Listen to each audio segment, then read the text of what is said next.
اور دنیا خاص طور پر اسلامی ممالک مسلسل تباہ ہوتے چلے گئے۔ ترکی میں مصطفیٰ کمال اتا ترک نام کے فری میسن کو داخل کر کے وہاں کے اسلامی نظام کو سیکولر نظام کے اندر بدل دیا گیا۔ اسے زبردستی 100 سالہ معاہدے کے اندر باندھ دیا گیا، یعنی کہ معاہدہ لوزان، تاکہ پھر کبھی مسلمان خلافت کا سوچ بھی نہ سکیں۔ لیکن اس 100 سالہ معاہدے کی مدت اب 2023 کے اندر پوری ہو رہی ہے، جب اس معاہدے کے مطابق ترکی ایک بار پھر سے خلافت کو قائم کرنے کا اہل ہوگا، بلکہ اپنے فیصلے بھی عالمی طور پر خود سے کر سکے گا، جس کے بعد مسلمانوں کے عالمی اتحاد کا سربراہ بھی ہوگا، اور اسی لیے ترکی کا ان سازشی منصوبوں کا جواب دینا بہت ضروری تھا۔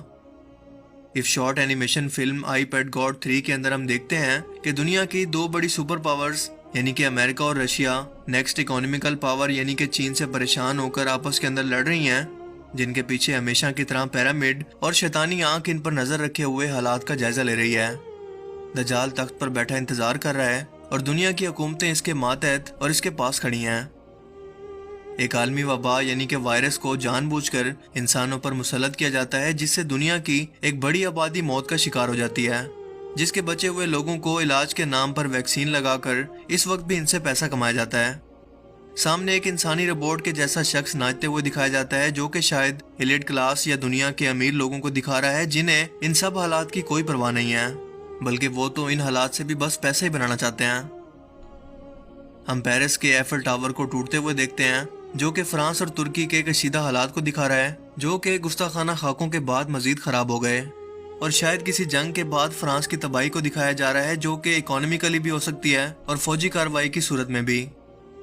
اس کے بعد ہم دیکھتے ہیں کہ آسمان سے ایک نورانی پرندہ ایک بچے کو لا کر ایک بلڈنگ پر رکھ دیتا ہے، جو کہ بعد میں اپنی اصلیت جانتا ہے کہ وہ کتنا خاص ہے، اور جب وہ جوان ہوتا ہے تو شاید حضرت امام مہدی علیہ السلام کو دکھا رہا ہے، جو کہ ترکی کی آیا صوفیہ مسجد کے اندر نماز ادا کر رہے ہیں۔ اس کے بعد ایک اڑن تشتری دکھائی جاتی ہے، جو کہ دنیا پر ہونے والے خلائی مخلوق کے فضائی حملے کے بعد لوگوں کے اندر خوف و ہراس کو دکھا رہی ہے، جس کا فائدہ اٹھانے کے لیے اور تمام دنیا کی حکومتوں کو اپنا ماتحت کرنے کے لیے کہ ہم سب لوگ مل کر اس خلائی دشمن کا سامنا کریں، دجال دنیا کے اندر ظاہر ہونے کی کوشش کرتے ہوئے ہمیں اس سین کے اندر دکھائی دیتا ہے۔ اس کے بعد ہم دیکھتے ہیں تابوت سکینہ کو، جو کہ ایک انتہائی مقدس صندوق تھا، اور حضرت آدم علیہ السلام اسے اپنے ساتھ جنت سے لے کر زمین پر لائے تھے۔ یہ انبیاء کرام کو بطور وراثت ملتا رہا، جس کے اندر تورات کا اصل نسخہ، حضرت موسیٰ علیہ السلام کے 10 احکامات جو کہ کوہ طور پر ان پر نازل ہوئے، اس کی تختیاں، حضرت ہارون علیہ السلام کا کرتا، من و سلوہ کا من، اور حضرت سلیمان علیہ السلام کی انگوٹھی وغیرہ شامل تھیں، اور یہ تابوت سکینہ آیا صوفیہ کے اندر سے ہی برآمد ہوتا ہے۔ یاد رہے کہ یہودیوں کی بدعمالیوں کی بدولت جب ہیکل سلیمانی پر دوسری مرتبہ حملہ ہوا، تب یروشلم شہر کی تباہی کے ساتھ ساتھ یہ صندوق سکینہ بھی ان عمارتوں کے اندر کہیں پر غائب ہو گئی، جس کا آج تک کبھی پتہ نہیں چلا کہ آخر یہ چلا کہاں گیا۔ یہ اتنا مقدس تھا کہ اس کے سامنے بیٹھ کر بنی اسرائیل یعنی کہ یہودی جو بھی دعا مانگا کرتے، اللہ پاک ان کی ہر دعا کو قبول کرتے۔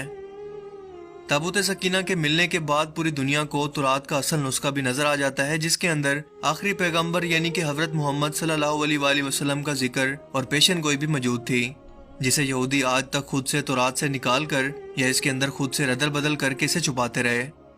اس کے اگلے سین کے اندر ہم عقاب کو، جو کہ امریکہ کی علامت ہے، یعنی کہ دنیا کی سب سے بڑی جمہوریت کو دکھاتا ہے، اور ان دونوں چیزوں کو ایک تیر کے ذریعے تباہ ہوتے ہوئے دکھایا جاتا ہے،